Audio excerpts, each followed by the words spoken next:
코로나 바이러스가 지금 너무나 기승을 부리고 있어서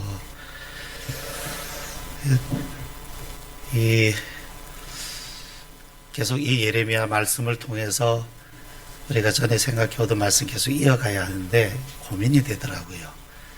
왜냐하면 여기 우리가 온 지금 신경을 집중하고 있기 때문에 이 관련된 말씀을 드리지 않을 수가 없는 것 같습니다. 갑자기 우리나라에서 통제가 잘 되는 듯 하다가 갑자기 지금 이제 혼란스러운 그런 상황이 됐죠.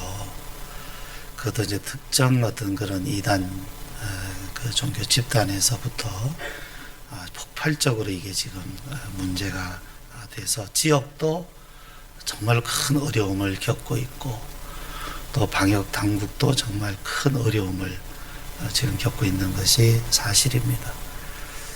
처음에는 이게 뭐 우리하고 뭔 상관이겠나 싶었는데 오늘은 우리는 결국은 이렇게 마스크를 쓰고 예배를 드려야 되는 그런 상황이 됐고요. 우리 노회가 속한 시찰이 평부노회 남시찰인데 내일 모레 원래 시찰회로 모여야 되는데요. 이 시찰회도 모이지 않는 것으로 제가 지금까지 지내오면서 시찰회를 안 모이는 것을 제가 처음 봤어요. 근데 어쩔 수가 없어요. 이제 모임도 일단은 정말 안 모이면 안 되는 모임이면 모르지만 어쩔 수 없는 그런 다른 것으로 대체할 수 있다면 모임도 지금 자제하는 그런 분위기입니다. 어쨌든 우리는 이제 이 여러 가지 일에 같이 노력하고 또 방역에 협조해야 되겠죠. 여러분도 뉴스를 보시고 계실 터이니까 제가 그러한 내용까지 여기서 다시 되짚을 필요는 없는 것 같습니다. 그리고 앞으로 이것이 어떻게 될지 우리는 잘 모릅니다. 모르기 때문에 어떤 것을 속단할 수도 없는 것이고요. 다만 우리는 참 궁금해하죠. 궁금해합니다. 이거 어떻게 될 건가? 이 일을 우리는 처음 겪기 때문에 사실은 앞으로 어떻게 될지 모른다라는 추측은 하지만 속단할 수는 없는 그런 상황이죠. 이 코로나19, 19 아마 2019년에 처음 이게 발병이 돼서 아마 19라는 숫자가 붙은 것 같습니다. 그래서 이제 공식 명칭이 코로나19라는 이름의 바이러스인데요. 지금까지 발견되지 않았던 것입니다. 이것이 어떻게 생겨났는지 어떻게 됐는지 아직 정확하게 규명하지 못하고 있고요. 작년 말에 중국 우한에서 처음으로 사람에게 감염이 되어서 나타나기를 시작했어요. 그래서 이것이 이제 잠복기는 어떻게 되고 또 잠복기 중에도 전염성이 있는가 또 이것이 증상은 어떻게 나타나는가 또 어떤 약이 효과가 있는가 지금 아마 이제 치료약 백신은 벌써 지금 준비가 된 것 같고요. 또 치료약도 지금 테스트 중에 있다고는 합니다만은 그거 이제 실제로 사용할 수 있을 때까지는 시간이 걸릴 것 같고요. 그러나 그것이 얼마나 효과가 있을지 또 어떤 것이 이게 도움이 될지 아직 그게 확실하게 알려진 것은 없습니다. 그러니까 지금 우리가 언론이나 이제 뉴스를 통해서 듣는 것도 그냥 다 현재까지 작년 12월, 1월, 2월까지 불과 3개월 지내오면서 그 현장에서 또 그런 감염됐던 사람이나 치료됐던 사람들의 어떤 임상이라 그러죠. 그 현장에서 관찰한 것이요. 그래서 그 임상한 걸 가지고 이렇지 않는가 저렇지 않는가 지금 그런 단계에 있어요. 그래서 지금까지 보면 이 감염 초기가 더 전파력이 강하다. 그런 지금 얘기들이 나옵니다. 그런데요. 사실 전문가들도 굉장히 조심스럽게 그렇지 않은가 하고 있는데 어디선가 대단한 확신을 가진 사람들이 막 카톡에다가 이렇다 하고 막 막 보내고 있어요. 뭐 어떤 막 의사협회라는 뭐 이름으로도 보내고 뭐 우한 연구소의 파견자라는 이름으로도 보내고. 근데 여러분 그거 다 가짜입니다. 그렇게 할 수 있는 사람이 없어요. 지금은 아무도, 하나님밖에는. 그런데 어떻게 그렇게 담대한지, 어찌 그렇게 확신을 가지는데, 이거는 뭐 햇빛에 약하다, 아직 잘 모릅니다. 이게 햇빛에 어떤 반응이 나타나는지. 그런데 뭐 햇빛에 나타나면 뭐 다 죽느니 이런 얘기들이 나오고 있는데, 여러분 그런 거 오면 그냥 지우세요. 남한테 보내지 마시고. 남한테 보내면 무슨 어떻게 보이느냐 하면, 저 사람도 팔랑귀구나, 그냥 저런 거 받으면 그냥 믿어버리는구나. 그리고 자기가 그냥 읽고 말면 되는데 또 남한테 그게 도움이 될까 해서 보낸단 말이죠. 근데 그것이 오히려 더 방역에 혼란을 줄 수 있으니까 여러분 그런 것은 좀 주의할 필요가 있습니다. 그래서 아직까지 이 바이러스에 대해서요, 오래전부터 쌓아온 그런 지식이 없어요. 여러분 사실은요, 이 바이러스로 지금 죽는 사람보다 전 세계에서 교통사고로 죽는 사람, 총기로 죽는 사람, 뭐 다른 독감으로 죽는 사람 사실은 더 많아요. 그런데 왜 거기에 대해서는 그렇게 조명을 안 하느냐 하면, 그것은 이미 많은 연구가 있고 통제되고 있잖아요.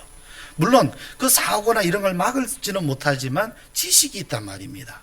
지식이 있기 때문에 그걸 걱정하지 않는 거예요. 그런데 이것은 문제는 뭐냐면 모른다라는 거죠. 모른다. 여기에 우리가 두려움이 있는 것입니다. 그래서 앞으로도 어떻게 될지 몰라요. 그래서 더 지켜봐야 되고 우리가 또 준비해 나가야 되는 그런 상황이 있는 거죠. 다만 이제 이건 추측입니다만은 이전에 이제 나타났던 사스라든지 메르스나 이런 것이 어떤 그런 그 염기서열, 어떤 유전자의 계통이 같아요. 근데 이러한 것들이 보면 주로 날씨가 따뜻해질 뿐 아니라 조금 더워지면, 그러니까 우리나라로 한 초여름쯤 되면 거의 사라졌거든요. 그래서 이것도 같은 계열이니까 아마 그때 되면 사라지지 않을까, 그렇게 그냥 단지 이제 예측을 하고 있습니다. 물론 그때 가봐야 물론 아는 것이지만 말이죠. 그렇다고 해서 날씨가 더워진다고 해서 전혀 발병되지 않는 건 아니에요. 왜냐하면 더운 나라에서도 지금 감염자가 있는 걸 보면 이것이 더운 지방이라고 해서 없어지거나 그런 것은 아닌 것 같습니다. 자, 앞으로 어떻게 될 것인가 우리는 질문하게 되죠. 앞으로 어떻게 될 것인가. 야, 지금 우리는 여기서 뭐 해야 되나, 또 앞으로 이거 어떻게 해야 되나, 우리는 여기에 답을 해야 합니다. 이거 외출을 해도 되는 거냐, 외출을 하면 안 되냐, 이런 때에 또 병원에 갈 일이 생기면 진짜 참 답답하죠. 야, 이거 뭐 병원에 온 상이라는데 병원에 가야 되나 말아야 되나 갈등할 수밖에 없습니다. 어저께 장례식이 있어서 이제 그 예배를 드리러 가는데 일단은 마스크를 저도 쓰고 갔어요. 그런데 참 그렇잖아요. 사람이 처음 이제 겪는 일이니까 이 장례식에 가서 그 상주들하고 인사할 때 마스크를 벗어야 되나 써야 되나 참 고민이 되더라고요. 그냥 뭐 일방적으로 선택해도 됩니다만은 밖에서 이렇게 보니까 상주들도 다 쓰고 있더라고요. 그래서 그래 나도 그냥 쓰고 인사해야 되겠다 담대함을 가지고 이제 그때부터는 마스크를 쓰고 그렇게 이제 상주들하고 인사를 했습니다. 이게 왜 그러냐 하면 처음 겪는 일이라 그래요. 그런 경험이 없기 때문에. 우리의 인생 중에는 우리 인생 자체가 사실 매일매일 처음 경험하는 것들 아닙니까? 그런데 우리가 전에 경험해보지 못한 일을 우리가 마주하게 되면 이거 어떻게 해야 되나, 또 하나는 앞으로 어떻게 될 것인가, 두 가지 질문을 하게 됩니다. 어떻게 해야 되나, 앞으로 어떻게 될 것인가. 자, 바벨론의 포로로 잡혀갔던 이스라엘 사람들, 자, 이 사람들도 그랬습니다. 이제 그들이 가는 이 바벨론이라고 하는 곳은 처음 가보는 곳이에요. 그리고 하나님의 백성이 가나안 땅을 떠나서 포로로 남의 나라, 이방 나라에 잡혀가서 산다는 거, 거긴 성전도 없지요. 말씀 들을 기회도 없죠. 야, 이거 어떡하나 정말 난감했을 거예요. 어떻게 해야 되나. 또 하나는 거기 간 다음에 어떻게 될 거냐, 이제 이대로 끝나는 거냐, 이대로 망하는 거냐, 다시 회복할 수 있느냐 하는 거죠. 또 말씀은 우리가 곧 돌아간다고 하는데 여기서 어떻게 생활해야 되나? 집은 지어야 되나? 자녀는 낳아야 되나? 또 바벨론은 이방인들의 나라인데 이 나라 위해서 기도해야 되나? 그렇잖아요. 하나님 안 믿는 사람들인데 그 지도자들은 그들 위해서도 기도를 해야 되나? 원수들이잖아요. 이스라엘을 무너뜨렸으니까. 그러니까 원수들이니까 이 바벨론이 빨리 망하라고 그렇게 기도해야 되는 건 아닌가? 뭐 그런 생각들을 했을 것입니다. 오늘 우리들의 삶에서도 이런 질문들이 참 많죠. 이거 어떻게 해야 되나? 기도는 어떻게 해야 되나? 생활은 어떻게 해야 되나? 더구나 우리는 믿음으로 살기 때문에 믿음으로 사는 사람이라면 어떻게 해야 되나? 여러분, 어떤 사람들은요, 물론 이단입니다만 이 사람들은 이 땅에 있는 정부를 인정 안 합니다. 제가 어디 있는 사람들이라고 말은 못하겠어요. 위층에 있을 수도 있고요. 이 사람들은 땅에 있는 정부의 권위를 인정 안 합니다. 왜냐하면 자기들의 나라는 따로 있고 자기들은 그 따로 있는 나라에 속해 있기 때문에 이 땅에 있는 그런 나라들의 명령은 우리가 따르지 못한다라고 그렇게 주장하는 사람들도 있어요. 그럼 우리들도 그렇게 생각해야 될까요? 우리는 하나님 나라 백성들이니까 이 땅에는 하나님 안 믿는 사람들, 죄악 가운데 사는 사람들, 세속적인 사람들, 이 사람들이니까 우리는 그들하고 친구도 안 하고 결혼도 하면 안 되고 그들을 멀리해야 되고, 정말 여러분 교회에서도 그렇게 생각한 적이 있어요. 세상 친구는 사귀면 안 된다, 뭐 이런 이야기들 말이죠. 그럼 과연 어떻게 해야 되느냐라는 질문을 안 할 수가 없죠. 이러한 상황 가운데서 하나님이 그들에게 말씀해 주셨어요. 아주 구체적으로 말씀해 주셨어요. 오늘 말씀은 바로 오늘 우리들이 지금 현재 겪고 있는 이러한 상황 속에서도 우리가 들어야 되고 적용해야 될 그러한 말씀들입니다. 그러면 하나님은 이스라엘 백성들이 바벨론 포로로 잡혀갔을 때 뭐라고 말씀을 하셨을까? 자, 오늘 말씀이 좀 짧지는 않습니다만은 요약해서 우리가 한번 정리하면서 또 이 말씀을 우리가 짚어보도록 하겠습니다. 자, 첫 번째는요, 바벨론으로 가서 일상의 삶을 살아라. 일상의 삶을 살아라. 여러분, 이거 참 중요합니다. 한번 따라해 보실까요? 마스크 쓰셔. 그냥 작은 소리로 일상의 삶을 살아라.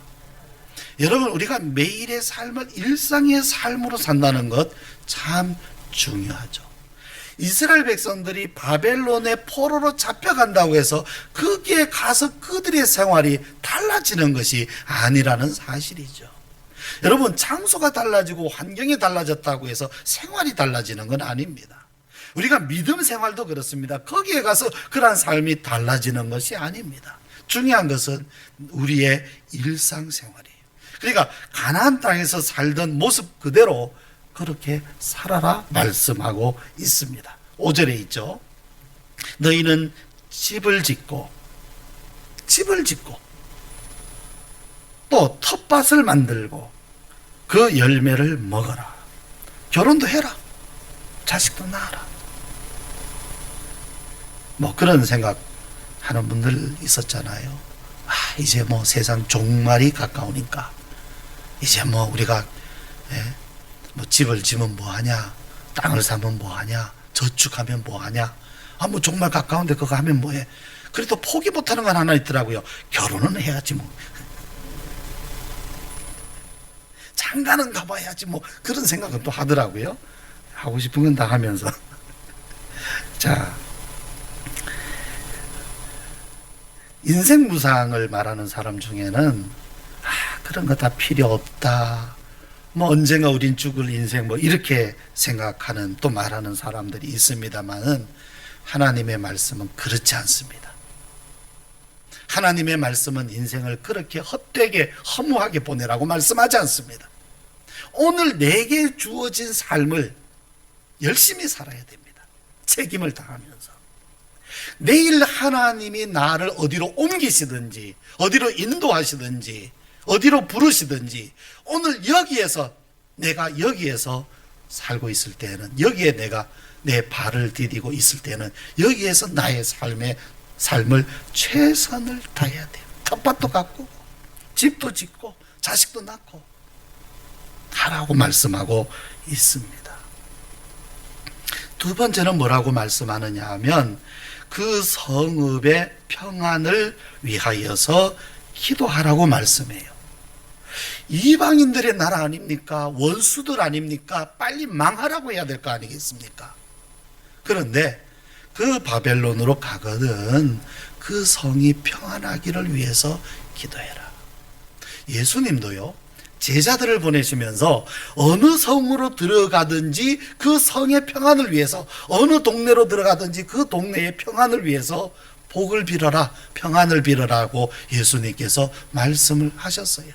물론 예수님은 더 이렇게 말씀하셨습니다. 만약에 그 사람들이, 복을 빌고 평안을 빌는 그 사람들이 그것을 받아들일 만한 사람들이라면 거기에 평안이 임할 것이고, 만약에 그들이 합당치 아니하면 너희에게로 그것이 돌아온다. 그러면 하라는 겁니까? 하지 말라는 겁니까? 그렇죠. 이렇든 저렇든 저 사람들이 누구냐 상관없어요. 받아들이냐 아니냐 상관없어요. 나는 내가 해야 될 일을 하면 되는 거예요. 그게 뭐죠? 평안을 비는 거예요. 평안하기를 바랍니다. 복을 빕니다. 그러니까 여러분, 여러분의 원수라도 위하여서 복을 비십시오. 하기 싫죠? 근데 맞아요. 그 사람이 이 복을 받을 만한 사람이면 이 복을 받고 나에게 와서 화해를 할 것이고, 만약에 그 사람이 복을 받을 만한 사람이 아니면 하나님은 그 사람에게는 복을 안 주시더라도 누구에게는, 나에게는 복을 주신다라는 사실이죠. 그러니까 여러분 자신이나 이웃만을 위해서가 아니고요, 원수를 위해서도 복을 비세요. 평안을 위해서 비십시오. 결국 원수일지라도 내가 그 사람과 내가 화해하게 된다면 결국 내 삶이 평안해지지 않겠습니까? 그렇잖아요. 그러니까 다시 말씀드리면 그 사람을 내가 바꿀 수는 없지만 내가 그 사람과 원수 맺을 이유는 없다는 얘기지요. 그 성읍의 평안을 위해서 기도해라. 그러니까 우리가 지금 이런 상황 가운데서 우리 나라, 우리 사회, 이 지역이 평안하기를 위해서 기도하는 것은 당연한 것입니다. 기도해야 돼요. 그것은 분명히 하나님께서도 기도하라고 우리에게 말씀하신 것입니다. 7절 말씀 제가 읽어드립니다. 너희는 내가 사로잡혀 가게 한 그 성읍의 평안을 구하고 그를 위하여 여호와께 기도하라. 이는 그 성읍이 평안함으로 너희도 평안할 것임이라. 아멘. 그러나 하지 말아라 하는 것도 있습니다. 이거 하지 말아라. 조심해라. 그건 뭐냐면 거짓입니다. 거짓. 여기 말씀을 보면 거짓 선지자들, 점쟁이.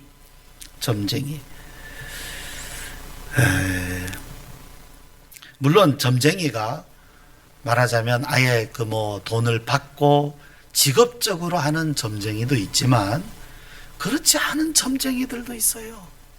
직업적인 점쟁이는 아니지만 하는 말이나 행동이 점쟁이처럼 사는 사람들이 있어요. 남의 운세처 말하자면 점쳐주는 사람들. 그냥 자기가 꿈꿨으면 그냥 그 꿈이 그렇다 할 그냥 그런 줄 알지, 남의 꿈 가지고 또 자기가 꾼 꿈을 가지고 남한테 가가지고 이러니 저러니 예측하고 그렇게 하는 이런 것 정말 조심하라. 심지어는 너희가 꾼 꿈도, 여기 보면 고지 듣고 믿지 말라 이렇게 되어 있는데요, 이 성경 외에 다른 모든 성경이 고지 듣지 말아라 이렇게 되어 있어요. 고지 듣지 말아라. 그러니까 고지 들으라는 게 아니라 고지 들으면 안 된다는 말씀이에요. 심지어 우리들이 꾼 꿈도 말이죠.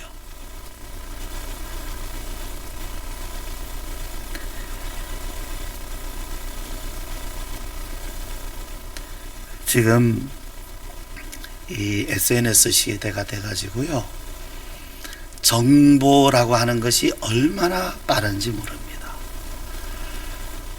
불과 지금 오늘 뉴스죠. 이스라엘에서 이제 한국인 입국을 금지한다. 저는 어제 알았어요. 어제 벌써 이스라엘에 있는 선교사님이 올렸어요. 그분은 이제 그 현지에서 거주하고 있고 교민이기 때문에 교민 회장을 하고 있으니까 그분한테는 이스라엘 정부가 먼저 통보를 해줍니다. 이제 입국 금지합니다. 그리고 이스라엘 안에 있는 사람들도 2주간 한국인들은 격리하겠습니다 하는 그런 이제 통보를 받았어요. 그 이분이 SNS에 올려서 저도 읽었어요. 근데 아닌 게 아니라 오늘 아침 뉴스 보니까 이스라엘에서 그렇게 한다라는 이제 뉴스가 나옵니다. 그러니까 이 소식이 얼마나 빠른지 몰라요. 네, 소식이 빠른데 문제는 뭐냐면 이런 것이 빠른 것을 이용해 가지고 거짓 정보가 또 얼마나 많이 흘러다니는지 모릅니다. 그 출처가 어딘지 근거가 어딘지 알 수가 없어요. 지금과 같이 이렇게 막 바이러스가 기승하고 더구나 이것이 이단과 관련돼서 이렇게 하니까 이게 진짜 대부분 다 모르잖아요. 지금 그 속에서 어떻게 되는지. 그러니까 그것을 이용해 가지고 막 온갖 그러한 거짓 정보들이 날개치면서 정말 돌아다니고 있어서 사실은요 이게 맞는지 틀린지도 잘 모르겠어요. 맞는지 틀린지도. 오늘 신천지가 자기들은 안 모이니까 기성교회로 다 들어가서 예배하고 이거 퍼뜨려라는 그런 게 있었다고 모르겠어요. 저도 저는 그쪽에 정보 그런 게 없으니까. 근데 이제 SNS에 사방에 다 퍼져서 교회들마다 오늘 대비를 다 했어요. 그래서 저도 어저께 밤늦게 방문자 카드를 만든 겁니다. 밖에 있잖아요. 그래서 우리는 서로 다 아니까 상관없지만 낯선 사람이 우리 교회로 오면 방문자 카드를 쓰게 하고 핸드폰 번호를 확인해 가지고 이 사람 인적사항을 쓰게 하면 신천지는 그거 아주 기겁을 하는 거거든요.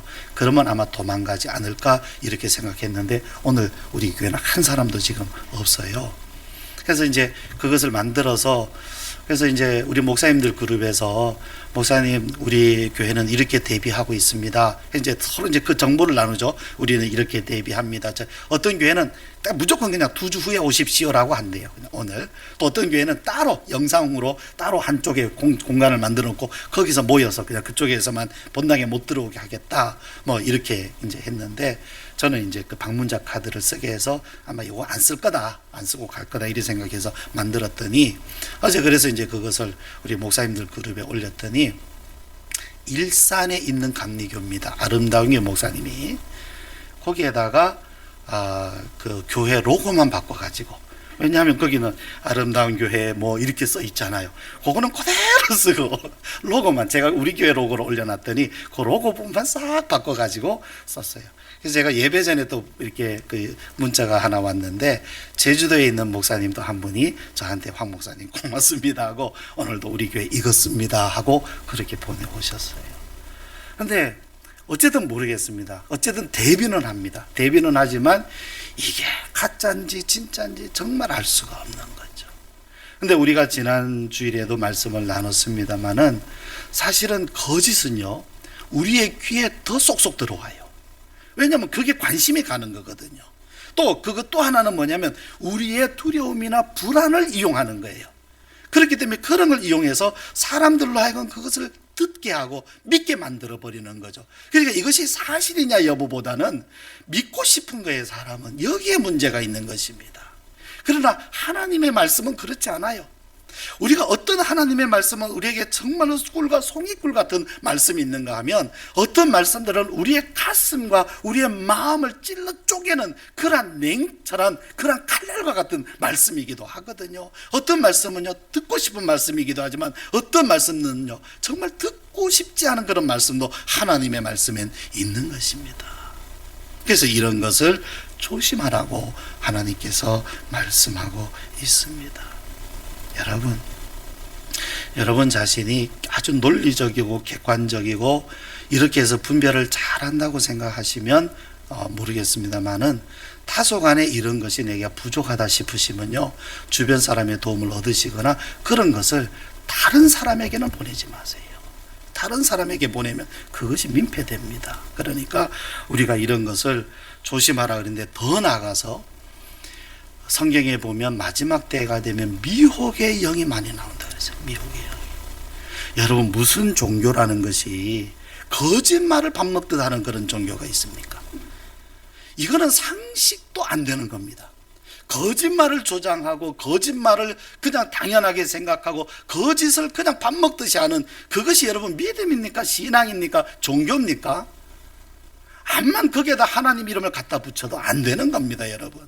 이거는 상식이에요. 상식. 이건 상식적으로 분별을 해야 됩니다. 그런데 여러분 참 안타깝게도 우리 사회에는요, 20만 명의 사람들이 이런 상식이 없어요, 지금도. 그냥 그게 미혹돼 있다는 사실, 우리는 정말로 주의하지 않으면 안 됩니다. 그 다음 하나님의 말씀은 이런 일상생활을 하다가도 이제 하나님의 때가 되어서 떠나라 하시면 떠나야 된다라는 거죠. 하나님께서 처음에는 너 거기 영원히 살아라, 평생 살아라 하시다가 그 다음에 아니다, 좀 너 떠나야 되겠다, 이런 식으로 하나님은 절대 하지 않습니다. 하나님의 말씀은 바뀌지 않아요. 하나님은 거기에 가기 전부터 말씀하셨어요. 때가 되면 돌아온다. 거기 영원히 있는 거 아니다. 분명히 때가 되면 너희들을 내가 다시 부르겠다고 말씀 미리 하셨어요. 갑자기 말씀하시는 게 아닙니다. 그래서 이들은 거기에 가서 머물러 있지만 그러나 때가 되면 떠날 때가 있는 거죠. 그런데 그 때가 언제인가? 물론 예레미야를 통하여 70년이라고 말씀하셨지만은 그러나 그때는 하나님이 말씀하시는 때입니다. 우리가 일상생활에 최선을 다해서 내일 떠난다 할지라도 오늘 우리가 있는 장소에서는 일상생활에 최선을 다해야 돼요. 그러다가도 하나님께서 이제 떠나라 말씀하시면, 즉 하나님의 때가 되면 우리는 그곳을 미련 없이 떠나야 되는 것이 또한 그리스도인의 삶인 것입니다. 우리에게는 머물 때와 떠날 때가 있습니다. 그러나 머물 때는 최선을 다해야 됩니다. 그러나 떠날 때에는 미련 없이 그곳을 떠나야 됩니다. 그래서 이스라엘 백성들은요, 바벨론에 머물러 있으면서 하나님의 때를 기다렸어요. 그러나 기다리면서 그들은 그곳에서의 삶을, 일상의 삶을 열심히 살았습니다. 오늘도 우리는 하나님의 때를 기다려야 됩니다. 지금 우리에게 지금 나타나고 있는 이 지역, 또 우리 사회에서 나타나고 있는 이러한 것이 언제 어떻게 될지 우리는 모르지만 분명히 이것이 우연이 아닙니다. 그러면 우리는 하나님이 일하고자 하시는, 또 하나님이 나타내시고자 하시는 그 뜻을 따라 우리는 그 뜻이 나타날 때를 우리는 겸손히 기다려야 되는 것이죠. 오늘 말씀은 참 많습니다. 귀한 말씀들이. 조금만 더 생각을 하면요, 이러한 떠날 때를 기다리면서 그러나 머물 때를 일상으로 보내고 있는 사람들이 가져야 될 확신이 있어요. 이건 우리에게 너무 필요하죠. 11절 말씀 제가 읽어드립니다. 여호와의 말씀이니라. 너희를 향한 나의 생각을 내가 하나니 평안이요 재앙이 아니니라. 너희에게 미래와 희망을 주는 것이니라. 하나님이 원하시는 것, 하나님이 하고자 하시는 것은 재앙이 아니라 평안이다라는 거죠. 물론 고난이 있습니다. 그러나 이 고난을 통하여 결국 하나님의 백성들에게 하나님이 이루시고자 하시는 것은, 즉 여러분에게 이루시고자 하시는 것은 평안입니다. 잠시 동안 우리는 걱정하고 염려하지만 결국 하나님은 재앙으로 끝나게 하시는 것이 아니라 평안을 주려 하심이라는 것 믿으시기를 바랍니다. 뿐만 아니라 주님은 이렇게 말씀해요. 힘써야 될 것, 부르짖어라, 부르짖어라. 그리고 기도하라 말씀하십니다. 12절 말씀, 너희가 내게 부르짖으며 내게 와서 기도하면 내가 너희들의 기도를 들을 것이요 너희가 온 마음으로 나를 구하면 나를 찾을 것이요 나를 만나리라. 자, 여러분 보세요. 70년이 차면 돌아가잖아요. 그렇잖아요. 바벨론에 있다가 70년이 차면 돌아갑니다. 그냥 장소만 옮겨가는 거예요. 가나안에 있다가 바벨론, 바벨론 왔다 가나안, 이게 전부잖아요. 그럼 하나님이 원하시는 건 그게 아닌 거예요. 하나님은요, 하나님과의 관계를 원하시는 거죠. 이 바벨론 70년을 통하여서 그들로 하여금 그냥 시간만 채우라는 것이 아니라 하나님께 부르짖고 기도해서 하나님을 만나라는 것입니다. 지금 우리에게도 바로 그 시간이에요. 이러한 시간들을 통하여 단지 예를 들어서 어떤 사람이 병이 들었어요. 그냥 병이 들었다 나았다, 하나님이 고쳐주셨다, 그거는 병 나은 것만밖에 없는 거예요. 그러나 그 시간을 통해서 하나님께 부르짖고 기도할 때 하나님을 만나면 바로 그 병이라는 것을 통하여 이 사람은 하나님과 관계로 나아갈 수 있는 놀라운 은혜의 시간이 되는 것이란 사실입니다. 그러므로 여러분, 우리가 단지 그냥 때를 기다리고 시간만 보내서 되진 않습니다. 우리는 하나님께 부르짖어 기도해야 됩니다. 하나님 만나기를 사모하고 소원해야 됩니다. 기도드리겠습니다. 내려오신 아버지 하나님, 지금 참